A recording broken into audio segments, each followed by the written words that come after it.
Me friends and ఫ్యామిలీతో సరదాగా బయటకు వెళ్ళటానికి కారు లేదా అయితే వెంటనే ఈ నెంబర్కి కాల్ చేయండి. నమస్తే రేవంత్. నమస్తే అండి. రేవంత్, 2024లో మార్కెట్లో ఐపీఓలు చేసిన సందడి అంతా ఇంత కాదు.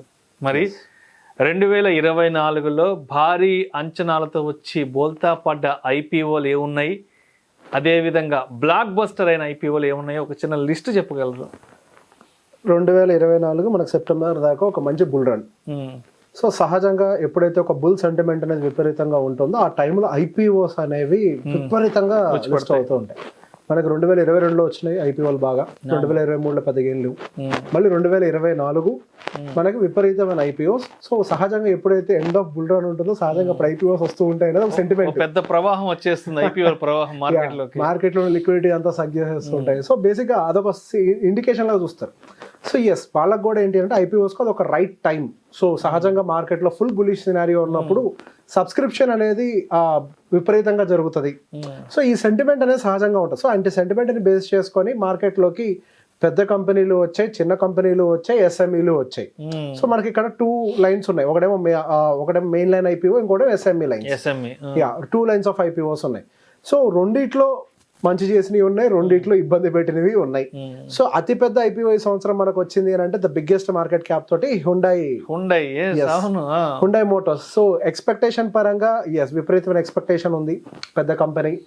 సో ఇక్కడ ఒక చిన్న సమస్య ఏంటి అని అంటే వాళ్ళు అడిగిన ఆస్క్ ప్రైస్ అనేది చాలా ఎక్కువ, ఇష్యూ ప్రైస్ అని చాలా ఎక్కువగా పెట్టారు. సో మారుతితో కంపేర్ చేసుకొని ఆ పీఈస్తో కంపేర్ చేసి పెట్టేశారు. సో సహజంగా అటువంటి ఆ ఎస్టిమేషన్స్ తోటి రావడంతో మనకి లిస్టింగే దాదాపుగా -7% అండ్ ఇప్పటికి కూడా -8.6% తోటి ఇంకా మనకి హుండాయ్ అనేది ట్రేడ్ అవుతూనే ఉంది. అండ్ దాని తర్వాత మనకి Swiggy next biggest IPO. And Swiggy మనం ఎక్స్పెక్ట్ చేసినంత లిస్టింగ్ గెయిన్స్ అయితే రాలేదు. సో జొమాటో రీసెంట్ గా విపరీతమైన rally, one single direction, full returns, Blinkit అంతా ఫుల్ ప్రాఫిట్స్ లో ఉంది, జొమాటోకి ఏమో షేర్ ప్రైస్ పైకి వెళ్ళిపోతుంది. అట్లాంటి పాజిటివ్ సెంటిమెంట్ ఉన్న టైంలో మనకి స్విగ్గీ అనేది ఎంటర్ అయింది. బట్ స్టిల్ అది మార్కెట్ డిసప్పాయింట్ చేసింది. కేవలం 16.9% gains, opening gains. And just ఇప్పుడు దాని తర్వాత కొంతవరకు పైకి వెళ్ళింది, ఒక 40% ఇప్పటికి మనకి మార్కెట్లో రిటర్న్స్ అనేది చూపిస్తుంది. NTPC green. సో ఎన్టీపీసీ అనేది ఒక స్ట్రాంగ్ కంపెనీ, దీనికి కూడా ఒక మంచి గెయిన్స్ వస్తాయని దీని మీద కూడా ఎక్స్పెక్టేషన్స్ పెట్టుకున్నారు. సో ఎన్టీపీసీ కూడా మనకి లిస్టింగ్ అనేది కేవలం 12.6% తోటి లిస్టింగ్ గెయిన్స్ ఇచ్చింది. ఇప్పుడు ఒక 20.2% మాత్రమే మనకి యాజ్ ఆఫ్ డేట్ ఆ రిటర్న్స్ అయితే చూపిస్తుంది. బజాజ్ హౌసింగ్ ఫైనాన్స్ ఇది కొంతవరకు బెటర్ రిటర్న్స్ అయితే డెలివర్ చేసింది. దాదాపు 135% వరకు కూడా మనకి లిస్టింగ్ గెయిన్స్ ఇచ్చింది. ఇప్పుడు కరెంట్లీ 81% ప్రాఫిట్ తోటి ఉంది. అండ్ మార్కెట్లో ఇంకా బాగా సర్క్యులేట్ అయింది మనకి వారే ఎనర్జీస్. అండ్ వారే ఎనర్జీస్ విషయంలో కూడా మనకి లిస్టింగ్ గెయిన్స్ పెద్ద ఎత్తున లేదు, బట్ మనం ఇంతకు ముందు వాటితో కంపేర్ చేస్తే బెటర్. బజాజ్ ఫైనాన్స్ తర్వాత నెక్స్ట్ కొంచెం బెటర్గా కనిపిస్తుంది మనకి వారే ఎనర్జీస్. 55.6% మనకి దాదాపుగా లిస్టింగ్ గెయిన్స్. అండ్ కరెంట్ కూడా అది 85%. అంటే ఆ లిస్టింగ్ గెయిన్స్ ని సస్టైన్ చేస్తూ హయ్యర్ సైడే మనకి సస్టైన్ అవుతుంది గమనిస్తున్నాం. And Bharti, Hexacom, there are many more వస్తూనే ఉన్నాయి. ఇందులో అసలు ఎక్కువ దెబ్బతిన్నది ఎవరు, ఇది మేజర్ ఇంపార్టెంట్.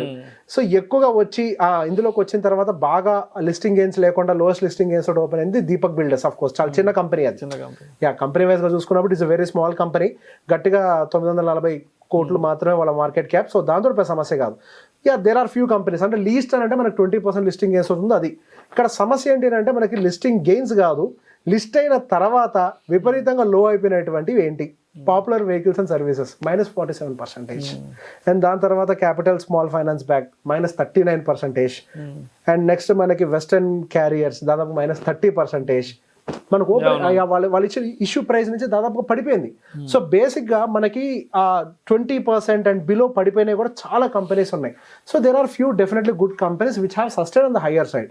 సో ఐపీఓస్ విషయంలో ఎప్పుడు కూడా ఒకటే మాట చెప్తాను, ఐపీఓ అనేది మనకి అలాట్ అవ్వాలి అన్న ఫస్ట్ అసలు మనకి ఐపీఓలో ప్రాఫిట్ రావాలి అని అంటే రాత రాసి ఉండాలి.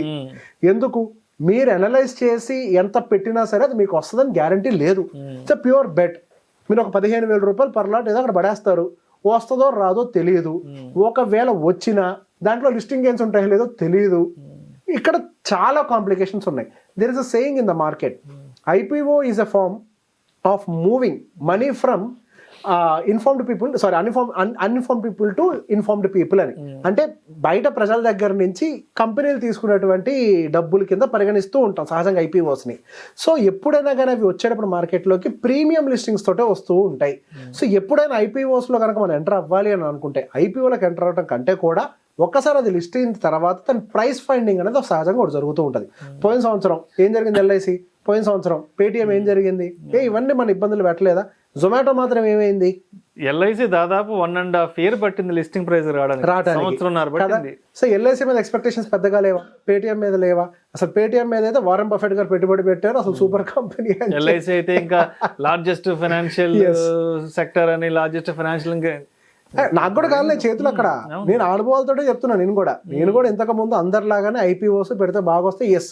ఇక్కడ మన టైం ఎట్లుంటది అని అంటే మన టైం బాగోకపోతే లిస్టింగ్ గెయిన్స్ వచ్చే ఏ ఒక కంపెనీ మనకి రాదు. లిస్టింగ్ గెయిన్స్ రాని ప్రతి కంపెనీ మనకి అలర్ట్ అవుద్ది. ఇట్లా చాలా మంది ఎక్స్పీరియన్స్ అయ్యి ఉంటారు. మంచి మనకి రావు. సో ఓవరాల్ గా చూసుకుంటే ఏం జరుగుద్ది అని అంటే ఏదో 1-2 మంచివి వచ్చి తర్వాత ఏంటి నార్మల్గా వస్తాయి, వడ్డీ మందం కూడా వర్కౌట్ కాదు. ఫైనల్ గా జరిగేది ఇదే. సో ఇది ప్యూర్ గా లక్ మీద డిపెండ్ అయి ఉంటుంది, లాటరీ మీద డిపెండ్ అయి ఉంటుంది. ఎవరికి వస్తుంది ఎవరికి రాదు ఎవరు చెప్పలేరు.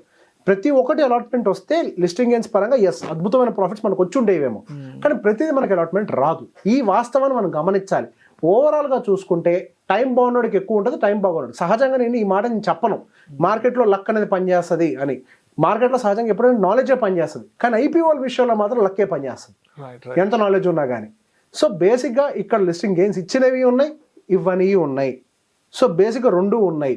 సో ఓవరాల్గా మనం క్లబ్ చేసి చూస్తే డేటాని మనకి ఫైనల్గా మాత్రం మిగిలిన చాలా తక్కువ. There are only few people who really made good. ఇక్కడ వెల్త్ చేసిన వాళ్ళు ఎవరు లేరు. ఎర్న్డ్ సమ్ మనీ, సంపాదించిన వాళ్ళు ఉన్నారు అంతే. Thank you so much Revanth. 2024లో భారీ ఎక్స్పెక్టేషన్స్తో వచ్చి బోల్తా పడ్డ ఐపీఓలు, అదేవిధంగా కాస్తో కూస్తో కొంత బ్లాక్ బస్టర్ ఐపీఓలకు సంబంధించిన పూర్తి వివరాలు మన ప్రేక్షకులకు తెలియజేస్తే thank you so much Revanth. Thank you అండి.